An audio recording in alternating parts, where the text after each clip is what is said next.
വാക്കും പ്രവൃത്തിയും തമ്മിൽ പൊരുത്തം വേണമെന്നുള്ളതാണ്. കാരണം സമൂഹത്തോട് ഉത്തരവാദിത്തമുണ്ട്. അത് കലാകാരനായാലും മാധ്യമങ്ങൾക്കായാലും എല്ലാവർക്കും വാക്കും പ്രവൃത്തിയും ഒരുപോലെയാകേണ്ട ഒരു ഉത്തരവാദിത്തമുണ്ട്. അപ്പോൾ അങ്ങനെ പൊതുസമൂഹത്തിന് മുന്നിൽ നിൽക്കുന്ന ആളുകൾ അവർ കാണിക്കുന്ന ഓരോ പ്രവൃത്തിയും ഓഡിറ്റ് ചെയ്യപ്പെടും. അതുകൊണ്ട് 1 ഗ്രാമാണോ 1.5 ഗ്രാമാണോ എന്നുള്ളതിനേക്കാൾ ഇനി ഈ സംവിധായകരുടെ കാര്യത്തിലേക്ക് വന്നു കഴിഞ്ഞാൽ ഈ സംവിധായകരായിട്ടുള്ള ആളുകൾ അവരുടെ സമീർ താഹിറിന്റെ ഉടമസ്ഥതയിലുള്ള അല്ലെങ്കിൽ സമീർ താഹിറിന്റെ കൈകാര്യം ചെയ്തിരുന്ന മറൈൻ ഡ്രൈവിലെ ഫ്ളാറ്റിൽ നിന്നാണല്ലോ ഈ ലഹരി വസ്തു പിടികൂടുന്നത്. 1.6 ഗ്രാമേ ഉള്ളൂ.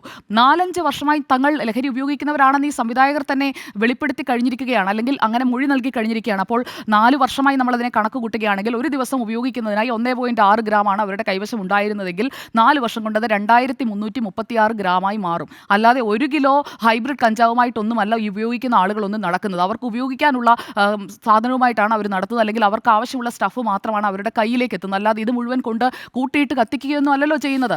അപ്പോൾ 1 ഗ്രാമാണ് 1.5 ഗ്രാമാണ് 2 ഗ്രാമാണ് എന്ന് പറഞ്ഞുകൊണ്ട് സ്റ്റേഷൻ ജാമ്യത്തിൽ വിട്ടയക്കാവുന്ന കേസ് മാത്രമേ പിടിക്കുന്നുള്ളൂ എന്ന് പറഞ്ഞുകൊണ്ട് നമ്മൾ അതിനെ ന്യായീകരിക്കാൻ പാടില്ല എന്നുള്ളതാണ് എൻ്റെ അഭിപ്രായം.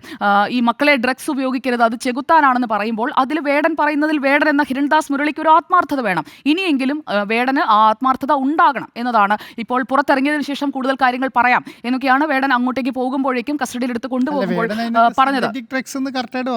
Synthetic drugs. അപ്പോൾ സിന്തറ്റിക് ഡ്രഗ്സ് ആയാലും കഞ്ചാവായാലും ലഹരി ഉണ്ടാക്കുന്ന ഒരു വസ്തുവാണ് എന്നുണ്ടെങ്കിൽ ലഹരിക്കെതിരായ പോരാട്ടമാണ് നമ്മൾ ഒരു സമൂഹം എന്ന നിലയിൽ, സർക്കാർ എന്ന നിലയിൽ ഉദ്ദേശിക്കുന്നുണ്ടെങ്കിൽ ലഹരി നൽകുന്ന എന്തും അത് അപകടമാണ് സമൂഹത്തിന് എന്ന ഒരു പൊതു മാനദണ്ഡത്തിലേക്ക് നമ്മൾ എത്തണം.